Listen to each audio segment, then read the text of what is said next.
ಇನ್ನು ಕೇಂದ್ರ ಸರ್ಕಾರದಿಂದ ಗಣರಾಜ್ಯೋತ್ಸವದ ಮುನ್ನ ನಿನ್ನೆ ಪದ್ಮ ಪ್ರಶಸ್ತಿ ಪುರಸ್ಕೃತರ ಒಂದು ಪಟ್ಟಿಯನ್ನು ಬಿಡುಗಡೆ ಮಾಡಲಾಯಿತು. 9 ಕನ್ನಡಿಗರಿಗೆ ಪದ್ಮಶ್ರೀ ಪ್ರಶಸ್ತಿ ಒಲಿದಿದ್ದು ಕುಟುಂಬದವರು ಸಂಭ್ರಮದಲ್ಲಿದ್ದಾರೆ.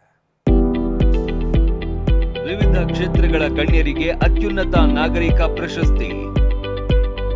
9 ಕನ್ನಡಿಗರಿಗೆ ಒಲಿದ ಪದ್ಮಶ್ರೀ ಅವಾರ್ಡ್. ವಿವಿಧ ಕ್ಷೇತ್ರದ ಸಾಧಕರಿಗೆ ಕೊಡಮಾಡುವ ಭಾರತದ ಅತ್ಯುನ್ನತ ನಾಗರಿಕ ಪ್ರಶಸ್ತಿಗಳಲ್ಲಿ ಒಂದಾಗಿರುವ ಪದ್ಮಶ್ರೀ ಪ್ರಶಸ್ತಿ ವಿಜೇತರ ಪಟ್ಟಿಯನ್ನ ಕೇಂದ್ರ ಸರ್ಕಾರ ಪ್ರಕಟಿಸಿದೆ. 7 ಜನರಿಗೆ ಪದ್ಮ ವಿಭೂಷಣ, 19 ಸಾಧಕರಿಗೆ ಪದ್ಮಭೂಷಣ ಮತ್ತು 113 ಸಾಧಕರಿಗೆ ಪದ್ಮಶ್ರೀ ಪ್ರಶಸ್ತಿ ಘೋಷಣೆ ಮಾಡಿದೆ. ವಿಶೇಷ ಅಂದ್ರೆ 113 ಸಾಧಕರ ಪೈಕಿ ಕರುನಾಡಿನ 9 ಸಾಧಕರಿಗೆ ಪದ್ಮಶ್ರೀ ಪ್ರಶಸ್ತಿ ಒಲಿದಿದೆ. ಕಲಾ ಸಾಧನೆಗೆ ಪಿಟೀಲು ವಾದಕ ಲಕ್ಷ್ಮೀನಾರಾಯಣ ಸುಬ್ರಹ್ಮಣ್ಯಂ ಅವರಿಗೆ ಪದ್ಮ ವಿಭೂಷಣ, ಹಿರಿಯ ನಟ ಅನಂತ್ ನಾಗಿಗೆ ಪದ್ಮಭೂಷಣ, ಪ್ರಸಾರ ಭಾರತಿ ಮಾಜಿ ಅಧ್ಯಕ್ಷ ಅರಕಲಗೂಡು ಸೂರ್ಯಪ್ರಕಾಶ್ಗೆ ಪದ್ಮಭೂಷಣ ಒಲಿದಿದೆ. ಇನ್ನು ಚಿತ್ರ ನಿರ್ಮಾಪಕ ಹಾಗೂ ನಿರ್ದೇಶಕ ರಘು ಹಾಸನ್, ವ್ಯಾಪಾರ ಮತ್ತು ಕೈಗಾರಿಕಾ ಕ್ಷೇತ್ರದಲ್ಲಿನ ಸಾಧನೆಗೆ ಪ್ರಶಾಂತ ಪ್ರಕಾಶ್, ಸಂಗೀತ ನಿರ್ದೇಶಕ ರಿಕಿ ಕೇಜ್, ವೈದ್ಯಕೀಯ ಕ್ಷೇತ್ರದಲ್ಲಿನ ಸಾಧನೆಗೆ ಡಾಕ್ಟರ್ ವಿಜಯಲಕ್ಷ್ಮಿ ದೇಶಮಾನೆ ಅವರಿಗೆ ಪದ್ಮಶ್ರೀ ಪ್ರಶಸ್ತಿ ಘೋಷಣೆ ಮಾಡಲಾಗಿದೆ.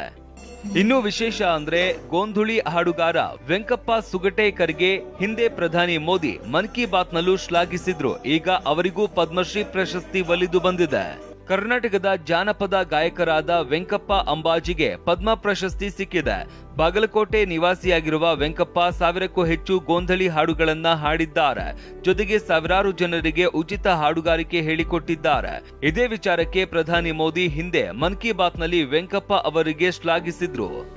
ಇದು ನಮ್ಮ ಪೂರಾ ಹಿರಿಯರ ಕಾಲದಿಂದನೂ ಹಿರಿಯರು ಇದೇ ಮಾಡ್ಕೊಂಡು ಬಂದರು. ನಮ್ಮ ತಂದೆಯವರು, ಅಜ್ಜ ಮುತ್ಯ, ಅಲ್ಲಿಂದ ನಾವಾದರೂ ಸುದ್ದ, ಅಲ್ಲಿ ನಮ್ಮ ಮಕ್ಕಳು ಆದರೂ ಸುದ್ದ ಇದೇ.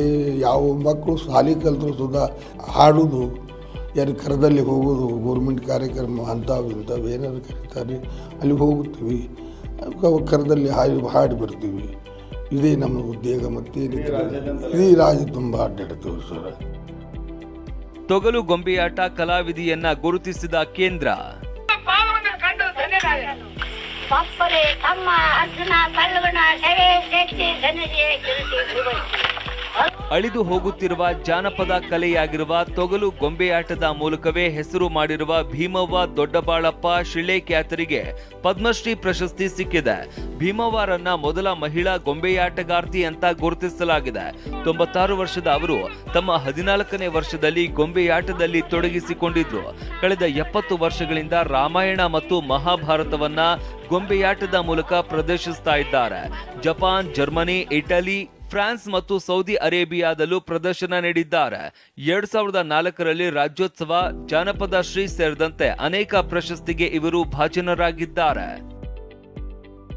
Bureau report, TV9.